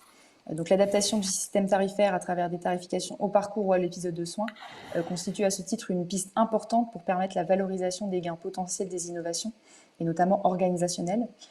Par ailleurs, on observe qu'il y a une diffusion insuffisante de l'innovation par les hôpitaux à travers leur politique d'achat. Selon de nombreux professionnels qu'on a pu interroger pour notre rapport sur les santé, la stratégie gagnante pour une société en matière d'innovation digitale en santé, ce serait, avant même le remboursement par l'assurance maladie, si la solution le justifie, de pouvoir commercialiser son produit dans les hôpitaux, près de ses bases, dans sa région, et créer ainsi un socle d'utilisateurs et de référents locaux. L'appui des établissements de soins, il est en effet clé pour les acteurs de l'e-santé parce que ça permet un support financier non négligeable et puis évidemment ça offre aux développeurs la possibilité de tester leurs produits en vie réelle avec des retours d'utilisateurs. Finalement, cette démarche de co-construction, elle peut être très vertueuse pour l'ensemble des parties prenantes et permettre la co-création des propriétés intellectuelles, par exemple autour d'un brevet. Et il y a également un dernier enjeu que je voulais développer, c'est la nécessité de mettre en place en fait, de nouvelles modalités d'évaluation des solutions de e-santé. Puisque finalement, ces solutions de e-santé, elles présentent des particularités, notamment liées à leur rapidité d'évolution et à leur interaction avec d'autres dispositifs, objets ou plateformes, et à la nécessité de les mettre à jour régulièrement, mais aussi à leur impact sur les patients et les organisations de soins, qui les différencient des autres produits de santé classiques, entre guillemets. Et puis ces particularités, elles complexifient l'évaluation de ces technologies et justifient que les méthodes d'évaluation clinique classiques, elles aussi, reposant sur l'étude clinique contrôlée randomisée, soient adaptées tout en garantissant évidemment la fiabilité, la validité et la qualité des résultats pris en compte en vue de la décision de remboursement. Merci Laure. Donc, on découvre à l'écran à l'instant les résultats du vote. Hein. Vous avez été 77 à répondre. Alors le premier résultat qui sort encore loin devant tous les autres, hein, c'est le bon business model produit marché. Alors est-ce que ça quelque part fait résonance effectivement à l'intégration des usages et de la certitude que la solution, l'innovation va trouver sa place dans son marché avec une valeur et une reconnaissance de cette valeur. Donc c'est intéressant de voir que la preuve clinique et les aspects réglementaires tombent bien après cet item. Bon, encore une fois, j'ai eu l'occasion de diriger une startup il y a quelques temps et c'est vrai que cette notion d'usage est très importante dans l'équation finale du succès et c'est souvent pas suffisamment le cas. Peut-être Laure, une toute dernière question. Est-ce que vous avez finalement vu votre position et votre expertise sur le sujet? Est-ce que vous avez en quelques ondes finalement vu quelque chose se déclencher, s'accélérer pendant cette crise sanitaire? On parle beaucoup d'explosion de bond en avant de 6 à 8 ans des pratiques numériques et digitales. Est-ce que ça va retentir quelque part dans l'e-santé et sa pérennité économique? Oui, je le pense. En tout cas, dans le cadre de la crise sanitaire liée au Covid-19, les nouvelles technologies, elles ont eu un rôle majeur à la fois pour accélérer la prise de décision au niveau des autorités, endiguer l'épidémie, permettre la continuité des soins et donner aux patients davantage d'autonomie dans le dépistage et le suivi de leurs symptômes. Donc en ça, je pense que ça a considérablement changé les pratiques, hein, des décideurs publics aux professionnels de santé en passant par les patients. Je citerai peut-être 2 exemples de bons en avance. Certainement, c'est la téléconsultation, hein, qui a permis de limiter l'engorgement des hôpitaux en exerçant un premier tri entre les malades. Elle a aussi permis d'assurer la continuité des soins pour les patients, notamment atteints de pathologies chroniques et qui ont pu être suivis à domicile sans prendre le risque de se rendre chez leur professionnel de santé ou aller à l'hôpital. Et puis le second exemple, je pense, qui est très pertinent et qu'on a discuté auparavant, c'est l'importance du recueil des données de santé qui sont précieuses pour concentrer les efforts. On l'a vu notamment pour casser les chaînes de contamination avec l'identification de clusters, la mise en place d'applications de contact tracing. Et donc tout ça, ça a bien prouvé l'importance du recueil des données de santé. Et puis ces données, elles vont être aussi clés lorsqu'on va lancer très prochainement les campagnes de vaccination pour évaluer la couverture vaccinale, pour adapter éventuellement les stratégies et puis mettre en place des dispositifs de vaccinovigilance. Donc je pense qu'il y a une vraie prise de conscience de la part des pouvoirs publics sur la nécessité de généraliser le déploiement de l'e-santé dans l'ensemble du système de santé français. D'ailleurs, passer de l'expérimentation à l'effet d'échelle, c'est aussi un des sujets, je crois, de la rentrée des autorités. Merci beaucoup, Laure. Merci 1000 fois pour votre expérience, pour votre témoignage. Merci aussi à tous les intervenants des vidéos qui ont joué le jeu de montage à distance pendant cette période. On va attaquer maintenant la dernière partie de notre Demo Day, hein, avec la keynote d'un expert reconnu que je vais vous présenter après ce petit jingle.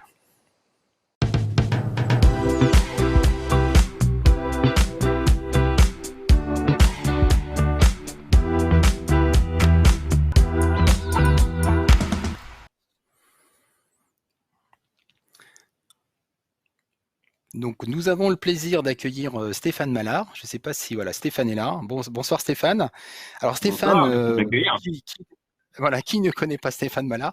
Bon, Stéphane, vous êtes entrepreneur, auteur, conférencier, diplômé de Sciences Po, vous êtes un éternel curieux, passionné par les technologies, surtout comment celles-ci impactent notre quotidien, comment elles nous disruptent, hein, quelque part, ça c'est l'objet du livre que vous avez écrit. D'ailleurs, vous avez à la fois un parcours très cohérent, académique, universitaire, et aussi très hétéroclite.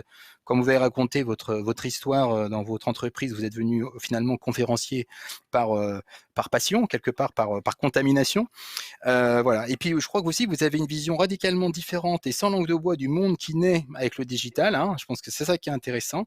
Donc, Stéphane, la parole est à vous et surtout, parlez-nous un peu de qu'est-ce qui va changer chez les patients avec toute cette disruption technologique et digitale. Bonsoir à tous et puis merci de m'accueillir. Je suis super heureux d'être avec vous pour parler du monde dans lequel on entre qui ressemble un petit peu à de la science-fiction, mais en fait, c'en est pas puisque c'est la réalité. Le meilleur moyen de caractériser le monde dans lequel on entre, c'est de parler de disruption. Alors, on n'a pas de mot vraiment en français pour le traduire, mais les Anglais l'ont dans leur dictionnaire. Lorsqu'on parle de disruption, en fait, on parle de changement, de rupture, de bouleversement. C'est un mélange de tout ça, en fait. Et ce qui se passe, c'est que depuis une quinzaine d'années, en fait, la disruption dans le monde anglo-saxon, c'est devenu une idéologie qui est en train de contaminer toute la planète. Pourquoi ? Eh bien parce que aujourd'hui, on a le moyen, avec des nouvelles technologies, de faire basculer le monde dans un nouveau paradigme. Ce que sont en train de faire aujourd'hui tous les entrepreneurs, les géants du numérique, tous ceux qui travaillent avec les nouvelles technologies au sens large, cherchent à les utiliser pour rendre obsolète tout ce qu'on faisait dans l'ancien monde. Quand je dis ancien monde, c'est toutes nos pratiques jusqu'à aujourd'hui, dans tous les secteurs sans exception, que ce soit dans l'éducation, que ce soit dans la politique, dans la communication, mais surtout dans la santé. Pourquoi dans la santé ? Parce que c'est là où aujourd'hui il y a le plus de capitaux. Alors j'ai pas les chiffres à jour puisqu'ils changent tout le temps, mais ils sont considérables, et c'est surtout là où on a le plus de trucs super excitants qui arrivent dans les prochaines années. Aujourd'hui, lorsqu'on parle de disruption avec ces nouvelles technologies, ce qu'il faut bien comprendre, c'est parce que on a deux phénomènes qui convergent et qui vont tout changer. Le premier, c'est que les nouvelles technologies aujourd'hui sont ce qu'on appelle, alors là aussi je m'excuse, c'est le terme anglophone parce qu'il n'y a pas de traduction en français, sont ce qu'on appelle des commodités. Ça, c'est très important de le retenir, ça veut dire que ce sont des banalités, c'est dans notre quotidien, ça coûte de moins en moins cher, mais ce sont des leviers d'action sur tout ce qui nous entoure. Regardez aujourd'hui la puissance que vous avez dans vos ordinateurs, vos smartphones, vos tablettes, et demain, tout ça, vous en aurez de manière continue, exponentielle dans tous les objets qui nous entourent. Sauf que ces technologies, elles baissent. Alors, on s'en rend pas bien compte puisque leur puissance augmente, mais si vous regardez la puissance constante, le coût ne fait que diminuer. Ce qui veut dire que demain, ça va être très facile pour les patients d'être équipés de dispositifs médicaux de très haute qualité à domicile. Ça ne veut pas dire qu'ils vont pouvoir les utiliser de manière simple, etc. Mais en tout cas, comme le prix baisse, ça rend accessible ces technologies à tous. Et c'est le cas dans tous les domaines sans exception. Donc, premièrement, ce sont des commodités qui baissent en prix, mais surtout, elles explosent en puissance, et surtout, cette puissance s'accélère à une vitesse exponentielle. Ce qu'il faut comprendre aussi, c'est que non seulement on a ces commodités d'un côté, mais on a aussi un changement de paradigme technologique qu'on a là aussi depuis une dizaine d'années. C'est qu'on est en train de renverser notre approche avec les technologies. Jusqu'à aujourd'hui, pour faire simple, on avait des technologies, alors pensez à tout ce que vous voulez, hein, que ce soit les premiers ordinateurs, les distributeurs de canettes, que sais-je, que vous voulez, les premières machines électroniques, toutes ces technologies, elles étaient programmées. Ça veut dire quoi? Ça veut dire que vous aviez des gens, des programmeurs, des ingénieurs qui décidaient de leurs règles de fonctionnement. Lorsque vous appuyez sur un bouton, ce qui se passe, c'était codé dedans. Aujourd'hui, on entre dans un monde où les technologies vont être non plus programmées, mais où elles vont être éduquées, elles vont être entraînées. Alors, ces derniers temps, on a appelé ça intelligence artificielle, on a appelé ça algorithme, on a appelé ça machine learning, ce que vous voulez. La seule chose à retenir, c'est que ces technologies vont être éduquées avec des données pour atteindre des objectifs. Alors, quand on a parlé d'intelligence artificielle ces dernières années, on faisait référence à des objectifs cognitifs. En gros, ce que ça veut dire, c'est que ce que vous étiez capable de faire avec votre cerveau, que ce soit de raisonner, de reconnaître des objets, de comprendre votre environnement, tout ça, eh bien aujourd'hui, on donne la capacité à des algorithmes d'apprendre à atteindre ces objectifs tout seuls. On les laisse s'entraîner, ils ont une phase d'éducation, ils font des erreurs, ils les corrigent et ils atteignent l'objectif. Et ce qui est fascinant, c'est qu'on commence à être capable de le faire dans à peu près tous les domaines et il n'y a absolument aucune limite, si ce n'est l'imagination de ceux qui les mettent en œuvre.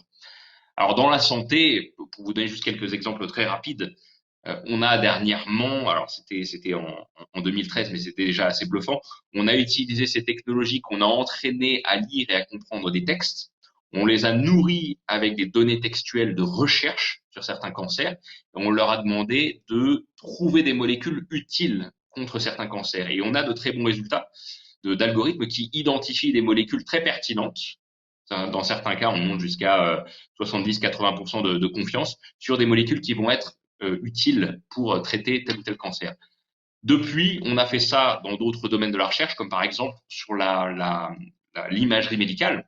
On a été capable récemment de nourrir ces algorithmes avec des images de cerveau pour détecter les premiers signes de la maladie d'Alzheimer 8 à 10 ans avant les premiers signes cliniques. Ça, pour une machine, c'est très facile à faire. Vous nourrissez un algorithme avec des images de cerveau sain et des images de cerveau avec Alzheimer. Vous lui donnez suffisamment d'exemples en lui disant ce qui correspond à un cerveau sain, ce qui correspond à un cerveau avec Alzheimer.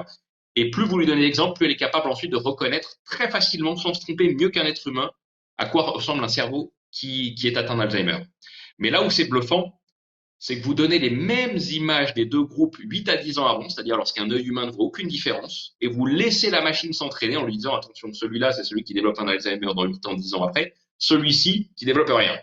Et ce qui est bluffant, c'est que là où l'être humain ne voit rien, la machine peut vous donner, avec un très gros taux de confiance, on parle de 90-93% dans certains cas, le cerveau qui va développer un Alzheimer 8 à 10 ans après. Pour un expert médical, pour un médecin, pour un chercheur, on voit rien sur le cerveau, sur l'image. Pour la machine, elle est capable de vous le dire avec certitude, jetez un œil, allez plus loin. Là, ça mérite réflexion. Alors, ça, c'est des exemples qu'on a sur des études, des méta-études textuelles, sur de la reconnaissance visuelle, sur de l'imagerie médicale. Je pourrais vous donner des milliers d'exemples pendant des heures sur tout ce qu'on est capable de faire en matière de santé avec ces algorithmes qu'on entraîne aujourd'hui. Mais ça n'a aucun intérêt parce que on en a tous les jours. Il suffit d'ouvrir les journaux, des revues spécialisées ou pas, et on a des exemples toujours plus bluffants. Ce qu'il faut se dire, c'est qu'il va falloir s'habituer à ça puisque c'est notre nouvelle norme et que ça va très très vite. Ce qu'il va falloir comprendre surtout, c'est qu'on entre dans un monde qui accordait beaucoup de place à la connaissance ces dernières années, mais qui a là aussi commoditisé, rendu accessible la connaissance. Vous savez, ça fait depuis assez longtemps maintenant que toute la connaissance, y compris médicale, est accessible en ligne. Sauf que jusqu'à encore récemment, il fallait être expert, notamment médical, pour traiter cette connaissance. Alors, entre-temps, ce qu'on a eu, c'est qu'on a eu des groupes de patients qui allaient traiter cette connaissance sur des forums, qui faisaient leurs propres recherches, qui se regroupaient, qui interagissaient pour extraire encore plus de connaissances de cette connaissance médicale et faire émerger de nouvelles découvertes, des nouveaux insights en santé, etc. Là, on parlait, si vous voulez, de traitement collectif de l'information pour faire émerger cette connaissance. Et bien, ce qu'il faut se dire, c'est qu'avec l'arrivée de ces algorithmes qui vont être partout, tout autour de nous, eh bien, on va aussi commoditiser l'expertise. En gros, ce que ça veut dire, alors c'est valable dans la médecine, mais dans tous les domaines, c'est que chaque expert va contribuer à entraîner ces algorithmes, encore une fois qu'on nourrit avec des données, avec de la connaissance, pour améliorer son expertise et devenir meilleur en expertise que tous les experts réunis. Typiquement, en médecine, qu'est-ce que ça veut dire? Ça veut dire que dans les prochaines années, un patient qui ira voir son médecin, le médecin fera son diagnostic habituel, mais il sera accompagné d'un algorithme qui va apprendre de la manière du médecin de raisonner, de suivre sa procédure pour produire un diagnostic, puisqu'un diagnostic médical, c'est un algorithme. Vous nourrissez avec des données, vous suivez une procédure comme un arbre de décision, et ensuite, il aboutit à un diagnostic. Et bien, imaginez cette fois-ci que chaque fois qu'il y aura un patient, le médecin va raisonner, faire son diagnostic, l'algorithme apprendra de la manière du médecin de raisonner, mais tous les médecins feront la même chose, ce qui viendra nourrir un algorithme de diagnostic médical général qui, finalement, s'améliorera à chaque fois. Ah, ma vidéo est bloquée. Est-ce que tout le monde m'entend? Ah, très bien. Le son fonctionne donc. Ah, donc, on aura cet algorithme qui va améliorer l'expertise et faire converger vers la vérité. Ça, c'est très important parce qu'on a tendance à oublier un truc, mais qu'on a vu récemment avec le Covid, c'est que dans n'importe quelle forme d'expertise, y compris dans la santé, vous pouvez voir 3 experts, vous avez 3 avis différents. C'est valable aussi bien pour un expert comptable, un avocat, mais c'est valable dans la santé. Eh bien, cette fois-ci, on va avoir l'opportunité de converger vers la vérité d'un diagnostic, mais aussi de la dépasser. Ce qui veut dire que, dans un deuxième temps, le médecin, qui sera avec son patient, il ne se servira quasiment plus de son diagnostic personnel, c'est l'algorithme qui va lui suggérer le diagnostic, ce qui veut dire que le médecin ne sera plus uniquement là pour faire du diagnostic, pour son expertise médicale, mais sera là pour avoir une relation d'empathie avec son patient, ce qui compte déjà beaucoup aujourd'hui, mais qui sera encore plus important demain. L'expertise médicale va devenir une commodité, et ça, c'est une excellente nouvelle, parce qu'on va sauver énormément de vies, parce qu'on va gagner du temps, et surtout parce qu'on pourra se concentrer sur ce qui est très important en santé, c'est-à-dire sur l'empathie. Maintenant, il y a autre chose à comprendre, c'est que, je vous disais que ces algorithmes apprenants vont être partout, c'est parce qu'il y en aura dans tous les objets qui vont nous entourer. Alors ça commence déjà aujourd'hui, on le voit avec certains téléviseurs auxquels on peut parler, avec les frigos auxquels on peut parler, mais surtout, ce qu'il faut se dire, c'est que il y en aura dans tous les objets, les miroirs, etc., mais que ces algorithmes vont devenir en fait des assistants intelligents qui vont nous accompagner dans le quotidien, qui vont progressivement nous aider à tout faire. Alors, vous voyez, aujourd'hui, on utilise des assistants sur le smartphone comme Siri pour déclencher des chronomètres, pour faire des recherches, pour mettre de la musique. Mais demain, on pourra leur poser des questions médicales. Ils iront traiter la connaissance directement en ligne via des sites spécialisés qui ont été validés, certifiés, etc., peut-être même contrôlés par des experts médicaux. Et ils interagiront directement avec nous pour nous accompagner dans nos démarches de santé. Mais ce que ça veut dire aussi, c'est qu'ils vont être capables de traiter les données qu'on va générer dans nos vies quotidiennes. Alors, juste avant, je vous prenais l'exemple de traitement direct de la data. Ce que ça veut dire, ce que ça voulait dire, c'est que typiquement, on donne des données médicales ou des images de cerveau et la machine peut faire le diagnostic. Elle a la donnée directe et elle fait un diagnostic. Mais on va entrer dans un monde où on va passer à un traitement indirect de la data. Qu'est-ce que ça veut dire? En fait, ça veut dire que dans la nature, quasiment tout est relié et corrélé. Et ce qui est intéressant, c'est de trouver des corrélations pertinentes et si possible des liens de cause à effet. Typiquement, à votre utilisation aujourd'hui de votre smartphone, à vos déplacements par exemple qui sont captés par votre GPS, on peut déduire indirectement plein de choses sur vous. Par exemple, avec votre GPS, on peut connaître votre pouvoir d'achat et votre niveau socio-économique en fonction des lieux que vous fréquentez, des magasins dans lesquels vous allez, etc. Aujourd'hui, avec votre comportement sur votre smartphone, l'heure à laquelle vous allez utiliser, les applications que vous allez utiliser, l'ordre dans lequel vous allez utiliser ces applications, etc. On est capable de déduire des choses sur votre santé mentale, sur votre niveau d'énergie, peut-être si vous êtes atteint d'une pathologie, etc. Et ça, c'est absolument fascinant puisque on découvre indirectement avec ces données des insights tous les jours qui sont bluffants. Dernièrement, on a vu ça avec le Covid. On est capable, par exemple, à la toux d'un patient avec ce type d'algorithme, d'identifier si c'est un Covid ou pas. Mais c'était déjà le cas en psychiatrie il y a quelques mois de ça, quelques années. On est capable, à la voix d'un patient, et ce type d'algorithme, de détecter si c'est plutôt une dépression ou un stress post-traumatique. Simplement à la voix. Ça, aujourd'hui, un psychiatre ne sait pas le faire. Et bien aujourd'hui, tout ça, ce sont des corrélations indirectes qui ont permis aux machines de séparer le diagnostic en deux. Donc dites-vous que dans tous les objets qu'on va utiliser, encore une fois, que ce soit votre smartphone, votre miroir, votre machine à café, que sais-je, il y aura des capteurs qui vont analyser directement de la data, et lorsque ce sera possible, faire du test, faire des dosages, etc., qui auront été encore une fois certifiés et validés par les autorités de santé, mais aussi de traiter indirectement de la data pour voir émerger des schémas qu'on n'avait pas vus, mais qui vont nous informer sur des pathologies, des comportements, etc. Alors, on a du mal à imaginer ce que va être la santé de demain, mais ce qu'il faut se dire, c'est qu'en combinant des technologies qui sont de plus en plus puissantes, de moins en moins chères, qui deviennent des commodités, mais aussi qui captent la data, qui la traitent, ce que ça veut dire, c'est qu'on va passer d'un monde de la santé qui était curatif jusqu'à aujourd'hui, c'est-à-dire on a quelque chose qui ne va pas, on sollicite des professionnels et on traite le problème, à un monde où la santé va devenir préventive. C'est-à-dire on détecte des signaux avant-coureurs, data directe et data indirecte, qui vont nous amener vers un diagnostic, vers une démarche de prévention et éventuellement un traitement préventif. Donc passage du curatif à du préventif. Mais surtout, ce qu'il faut imaginer, c'est que dans la santé de demain, on va aussi dépasser les pathologies pour aller vers du bien-être. On a le secteur du wellness qui est en plein développement en ce moment en Asie et aux États-Unis. On va chercher à améliorer la santé puisque en captant toutes ces données, on va apprendre énormément de choses sur les patients. Et là, ce qui va être intéressant, c'est qu'on va faire converger toutes ces données, à la fois celles que le patient va générer dans son quotidien en utilisant ces objets technologiques et tous ces objets qui vont être connectés et qui vont interagir entre eux, mais aussi toutes les données de santé qu'il va bien vouloir confier.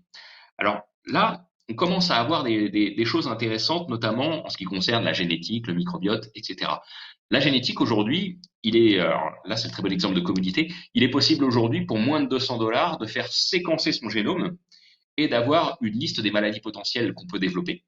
Ça existe depuis quelques années, mais ce qui commence à être intéressant avec ce type de démarche, c'est qu'une fois qu'on a vos données génétiques, eh bien, vous allez recevoir des notifications dès lors qu'il y a de nouvelles études, de nouvelles recherches qui concernent certains de vos variants génétiques qui pourraient vous affecter sur une pathologie ou des comportements. Enfin bref, on découvre plein de choses aujourd'hui. C'est quelque chose qui fonctionne très bien. Moi, je l'utilise à titre personnel et je reçois des notifications lorsque je suis concerné par certains gènes.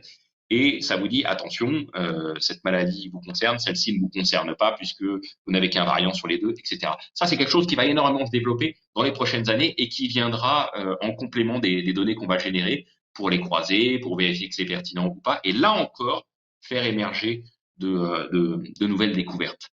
De manière générale, ce qu'il faut comprendre, c'est que les géants du numérique qui travaillent sur ces technologies ont compris qu'on allait pouvoir les utiliser pour guérir des pathologies, pour améliorer la santé, mais surtout pour améliorer l'expérience de santé au sens large des patients.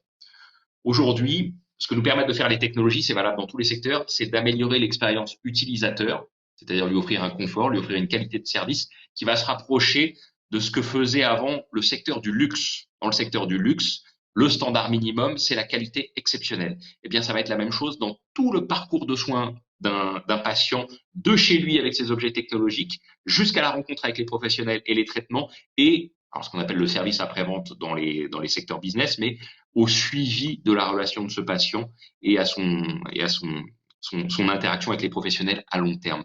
Aujourd'hui, ce qu'il faut se demander, c'est à quoi ressemblerait une expérience de patient exceptionnelle si elle était designée, si elle était créée par des gens comme Netflix ou Amazon, qui sont devenus des références, des standards minimums en matière d'expérience exceptionnelle. Je prends ces deux-là en référence, puisque c'est eux qui mettent les standards aujourd'hui d'expérience exceptionnelle avant tout, puisqu'ils estiment que le moindre respect d'un client, d'un utilisateur et donc d'un patient, c'est de lui supprimer toutes les frictions et de lui offrir une espèce de qualité fluide, souple, dans laquelle il se laisse porter et on prend soin de lui en continu. Ce qu'il faut garder en tête, c'est que le monde dans lequel on entre, et ça, on a vraiment du mal à le voir, c'est qu'il se déploie à une vitesse exponentielle. Alors ça, c'est très difficile de le voir parce que notre cerveau fonctionne en mode linéaire. On imagine en gros que ce qui va se passer les 2 prochaines années, ça arrivera au même rythme que les 2 dernières, alors qu'en réalité, ce sera peut-être 4 fois plus, 5 fois plus, 10 fois plus que les 2 dernières. Notre cerveau n'est pas câblé pour ça, pour l'exponentiel. On l'a encore vu récemment avec, vous avez peut-être suivi ça en matière de santé, le bouleversement qu'on a eu il y a quelques semaines avec l'algorithme de Google AlphaFold, qui est capable de reconstituer en 3 dimensions la structure des protéines. Lorsqu'on a une suite d'acides aminés, on ne savait pas comment ces protéines allaient se replier pour former leur structure et donc comment elles allaient interagir entre elles. Google a réussi à résoudre ce problème avec AlphaFold. C'est un problème qui date de 50 ans. On avait des communautés d'utilisateurs sur Internet qui essayaient de résoudre ces problèmes-là ces dernières années. Aujourd'hui, ça a été plié par Google. Là, on vient de faire un bond exponentiel qui va pareil nous faire accélérer et nous amener sur des rendements exponentiels dans la santé qu'on ne soupçonne pas aujourd'hui. Ça, c'est très important de le garder en tête parce que notre cerveau n'est pas programmé pour l'exponentiel. Pourtant, nous vivons dans un monde exponentiel.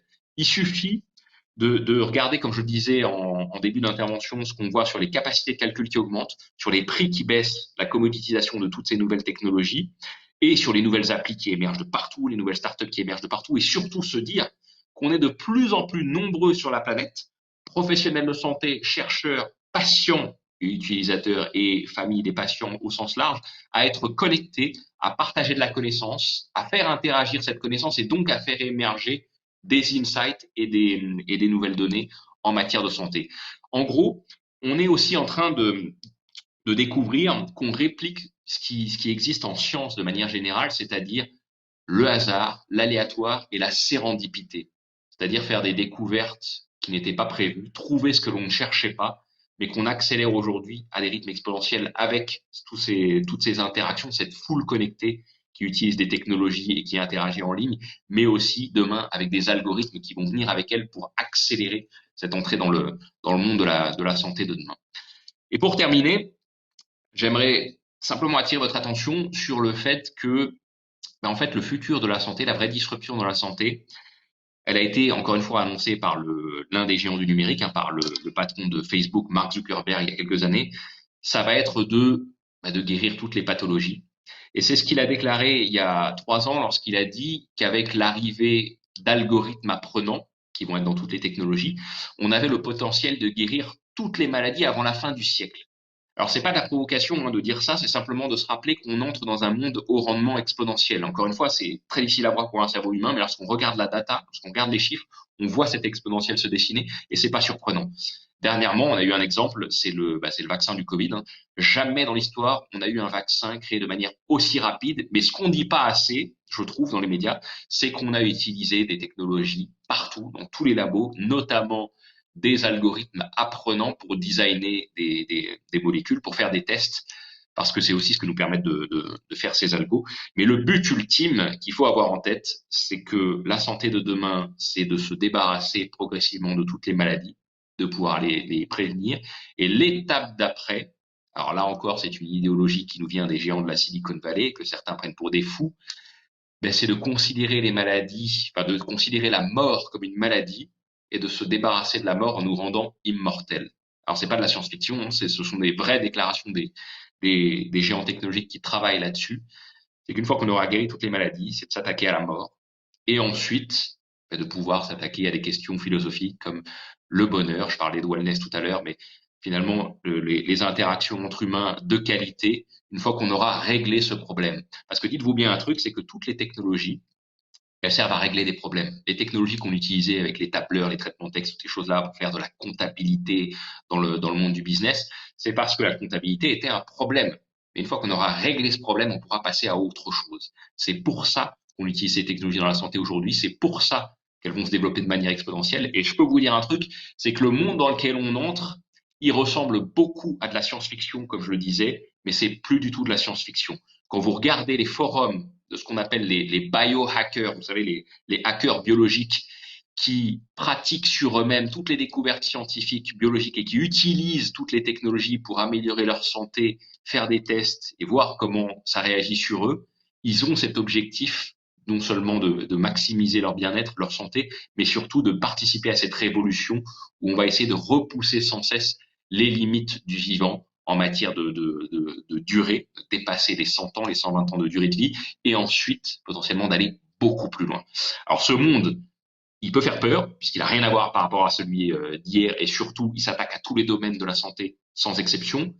Mais il ne faut pas en avoir peur parce que on est tous dans le même bateau, et surtout parce qu'il va nous permettre de sauver énormément de vies et de découvrir peut-être des aspects de l'humanité qu'on ne soupçonne pas aujourd'hui, mais qui vont être absolument passionnants à découvrir dans les prochaines années. Merci à tous de m'avoir écouté. Merci Stéphane. Toujours inspirant et toujours convaincant dans cette vision du monde qui est pas si loin que ça, parce que je partage pas mal de ces avis, notamment sur la mise en route d'anamnèse assistée dans les cabinets médicaux à pas mal d'endroits, hein, qui sont quand même des choses qui sont effectives, voire même sponsorisées par certains gouvernements maintenant, autorités de santé, pourraient mieux aiguiller les patients. Donc on n'est pas si loin de là, on n'est plus du tout dans la science-fiction et je crois que sur l'exemple du vaccin trouvé en quelques mois par rapport à parfois 12, 14 ans de développement pour arriver à une preuve aussi vite.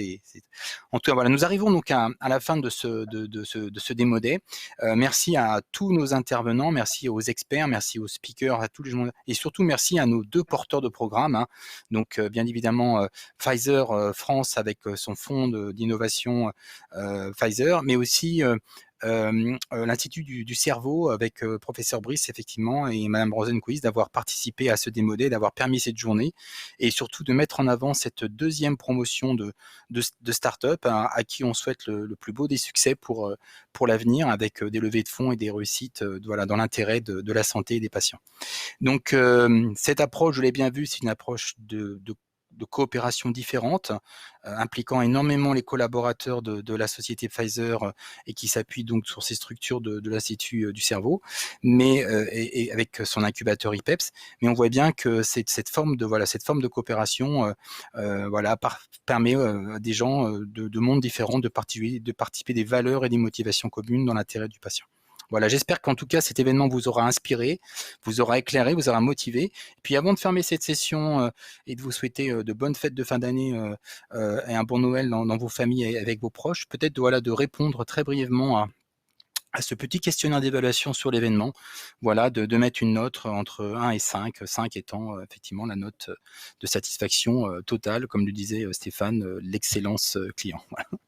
Merci à tous, prenez soin de vous, passez de très bonnes fêtes de fin d'année et en espérant vous retrouver l'année prochaine pour une troisième promotion du Pfizer Healthcare Hub.